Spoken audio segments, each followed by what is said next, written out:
Repito lo que digo siempre en las primeras comuniones. Hoy tenemos una primera comunión del querido Miguel.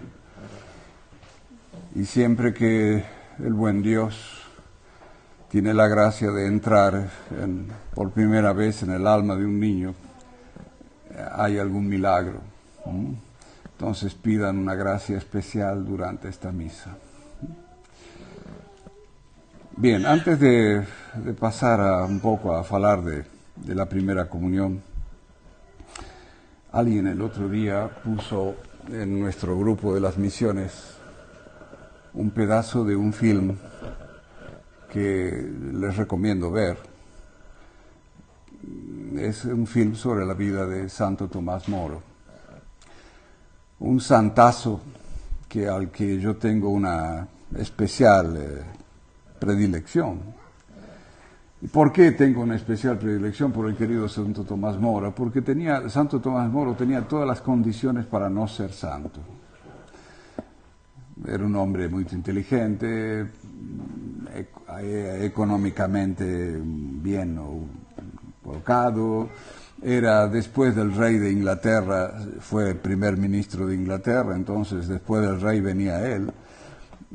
Esa situación de ser primer ministro lo lleva a conocer a toda la crema de la Europa de aquel entonces, conoció a Federico II de Francia, a Carlos V de España, etcétera, etcétera. Pero era un hombre que tenía, algunos piensan que es en razón de que él estudió un tiempo, cuando estaba en Londres, estudió abogacía, y se hospedaba en la Cartuja de Londres. Y esa cartuja, los cartujos, yo no sé si ustedes saben, como dicen ahora, el carisma de los cartujos es el de prepararse a bien morir. Así como los benedictinos tienen el carisma de trabajar sobre la música sacra, los dominicos sobre estudiar teología, en fin. Los cartujos, en principio, un cartujo entra a la cartuja con, 17, 18 años y se pasa todo el tiempo, hasta que se muere, preparándose a bien morir. Y uno dirá, qué vida inútil, prepararse a bien morir, 80 años, 60 años, de inútil nada. Porque ellos, preparándose a bien morir, ganan la eternidad. Y nosotros, por no prepararnos a bien morir, podemos perder la eternidad. Bien, la cuestión es que no les voy a contar toda la historia de Santo Tomás Moro, más me voy a remitir solamente a la parte de la muerte, porque cuando vi ese vídeo, que era solamente pasaban la parte de su decapitación, me hizo recordar todo esto.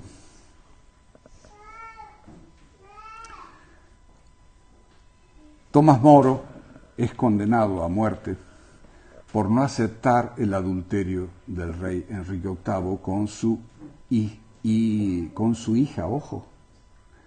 Ana Bolena era hija adulterina de él. Era un degenerado absoluto, el bandido este. Bien, cuando Enrique VIII decide abandonar a su esposa Catalina de Aragón, él había intentado pedirle al Papa de que el divorcio, qué sé yo, el Papa le dijo, no hay manera de anular tu matrimonio, tú estás casado como Dios manda, pronto. Bueno, la cuestión es que él se apasiona tanto por su Ana Bolena, que al final Ana Bolena lo convence de que, que la deje a la reina y que la ponga a ella de reina. Bien, y cuando Tomás Moro ve que la cosa viene mal y que el rey consulta con Tomás Moro, que además es un hombre inteligentísimo, preparadísimo, y él le dice, ¿sería posible anular mi matrimonio? Y Tomás Moro le dice, no, lo estudia el asunto, no hay manera. Bien, y como Tomás Moro ve que la cosa va mal, Tomás Moro hace una cosa que es maravillosa. Abandona el cargo para no tener que tener ningún tipo de responsabilidad en el adulterio que él veía que ya se venía encima.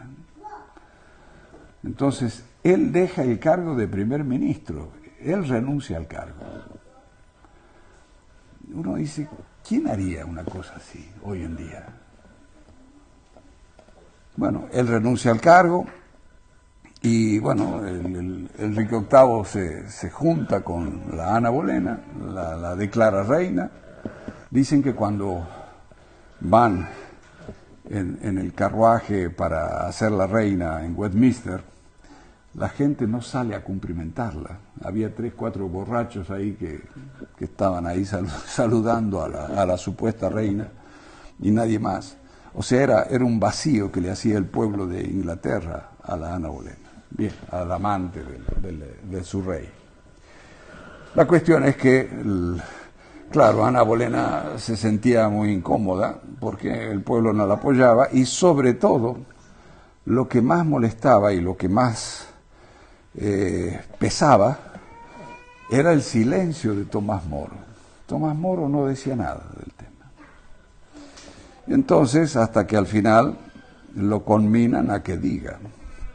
Y Tomás Moro trata de abstenerse. Y una vez ya se cansan de su silencio y mandan a buscarlo, a tomarlo prisionero. Tomás Moro tenía una casa muy bonita en un barrio que se llama Chelsea, a orillas del Támesis. Y llegan los guardias del rey a buscarlo, lo toman prisionero, lo llevan lo acompaña su yerno a la Torre de Londres. Y hay un gesto muy bonito de él. Cuando suben a la barca, ya para irse a la cadea,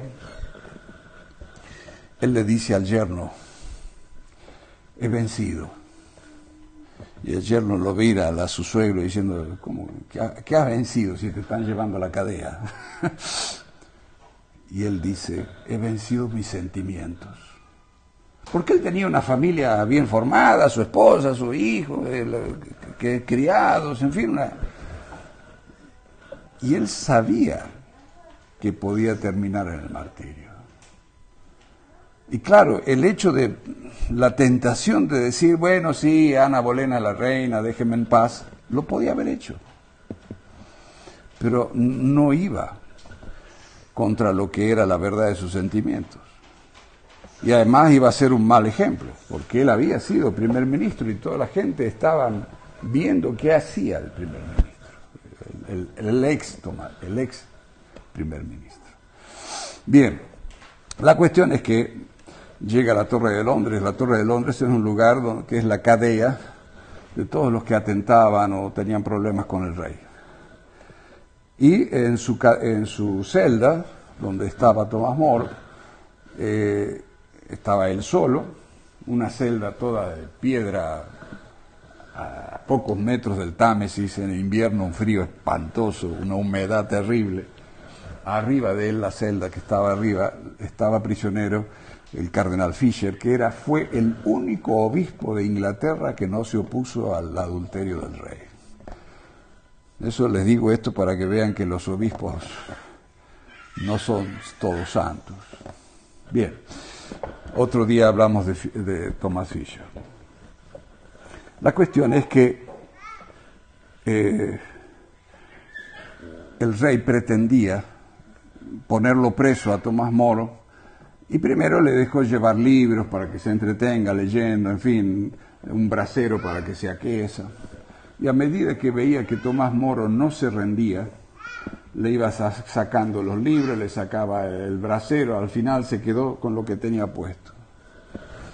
Y entonces, una vez, la hija, que se llamaba Margaret, que quería mucho Tomás Moro, a su hija Margaret, le permiten entrar a la celda a ver si lo convencía a Tomás Moro de aceptar a la reina, a Ana Bolena, a la supuesta reina.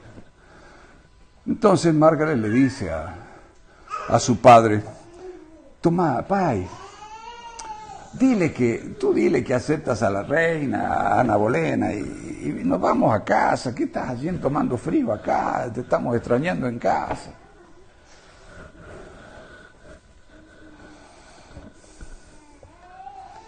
La celda de Tomás Moro tenía una llanela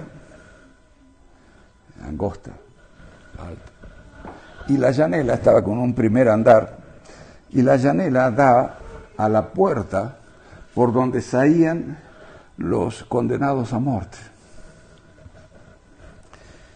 Y entonces Tomás Moro le dice a Margaret: Margaret, ¿sabes lo que he visto hoy? ¿Qué has visto? He visto por la llanela salir a los 5 cartujos, monjes cartujos, que murieron antes que él, por no aceptar también el adulterio del rey. Salían por ahí los 5 monjes. Y Margaret le dice: ¿y qué hay con eso? ¿Sabes cómo iban? Tomados de la mano, cantando.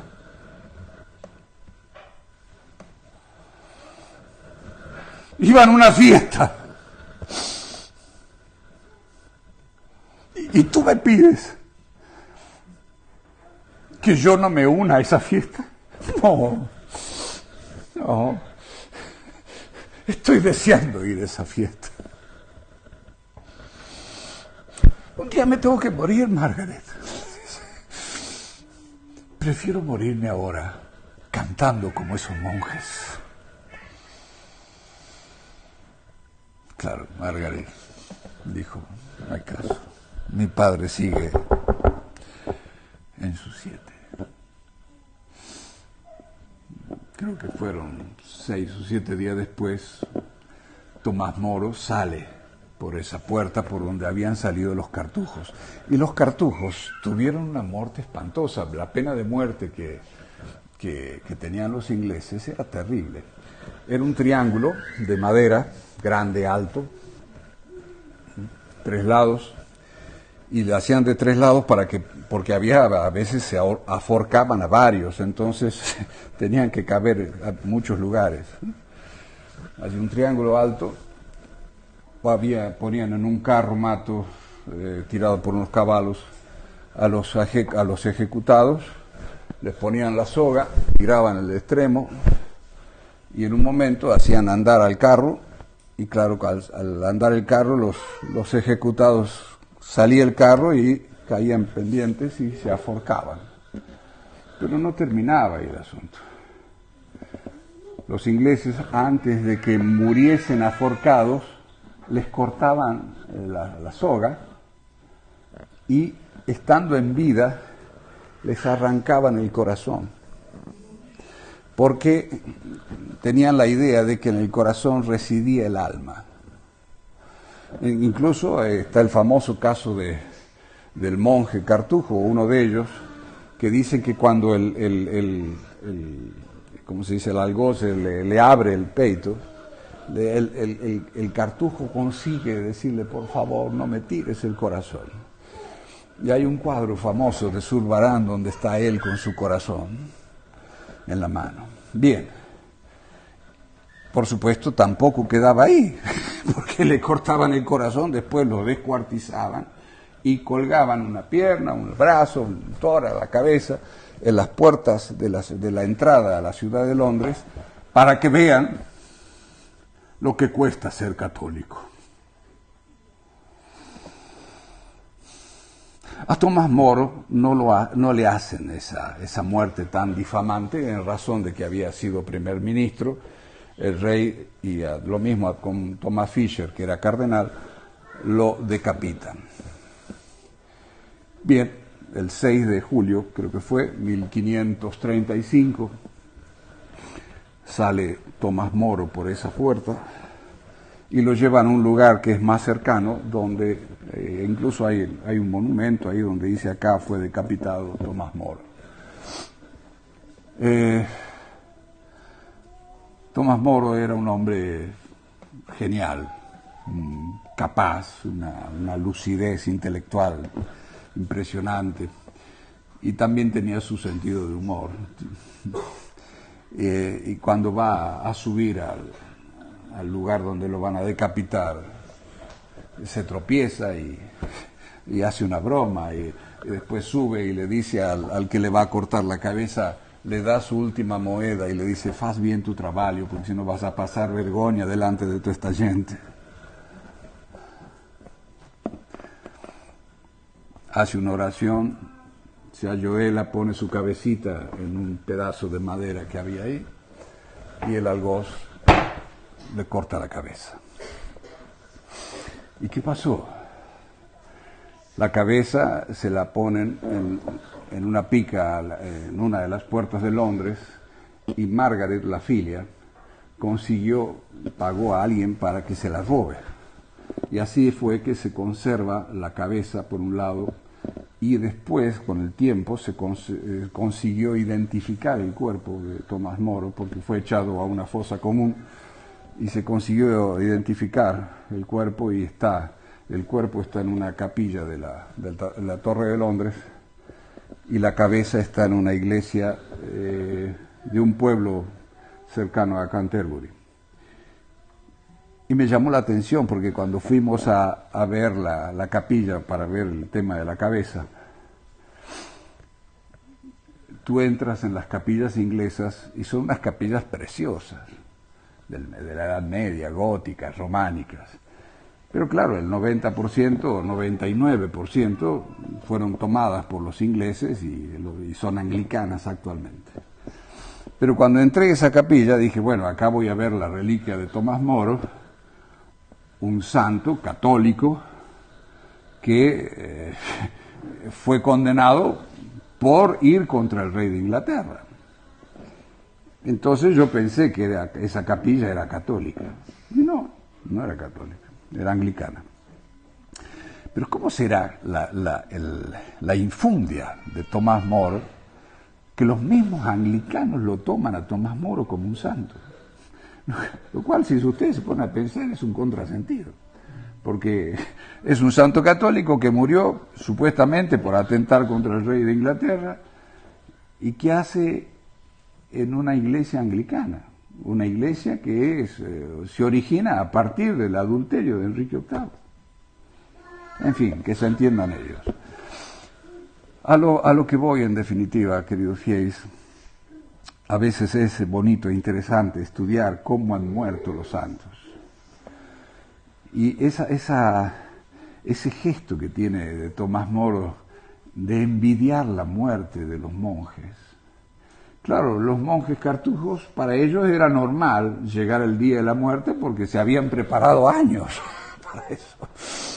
Pero un hombre, digamos, mundano, como pudo haber sido Tomás Moro, que no era tan mundano porque él tenía sus cilicios, hacía sus oraciones, las sectas feras santas, se las pasaba rezando, etcétera, etcétera. Él también se preparaba. Y consideraba, lo mismo que los cartujos, que la muerte era un entrar a la verdadera vida. Y por eso no se hizo mayor problema cuando, en fin, él veía que la cosa se acercaba y pronto. Y no estuvo ahí pensándolo dos veces para hacer lo que hizo, que fue conservar, de alguna manera, él muere por la moral católica, porque no se acepta el adulterio, y muere fiel a la Iglesia de Roma. Les cuento esta historia porque quiera Dios que el ejemplo de Tomás Moro nos marque a todos.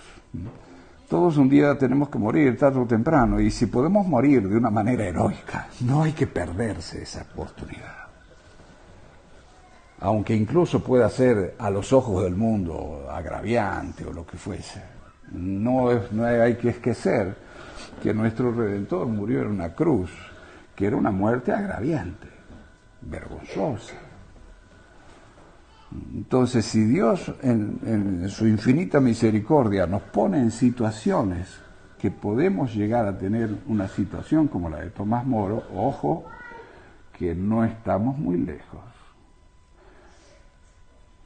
hago un paréntesis. Yo no sé si saben lo que pasó en Bolivia.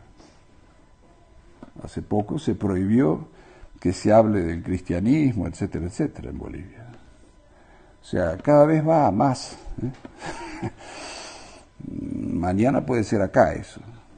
Y mañana tal vez si estamos acá en misa, viene una horda de muchachos y dice, chicos, acá no está, esto está prohibido.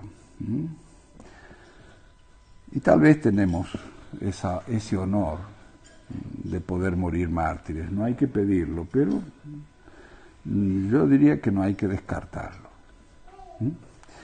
Entonces, preparémonos siempre a bien morir. Tener una muerte digna es la cosa más bella que podemos tener en esta vida. ¿Saben cómo mueren también los cartujos? Interesante, yo no lo sabía, eso me causó una...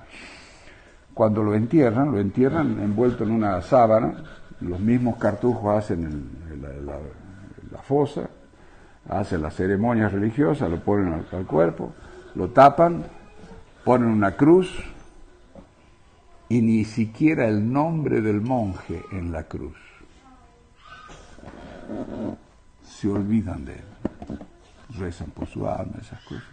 O sea, bien, hasta qué punto se renuncian a todo. ¿Por qué? Para ganar un cero. Vale la pena. Vale la pena. Bien. Y hoy vamos a ver un milagro. ¿Cuál? O mejor dicho, dos milagros.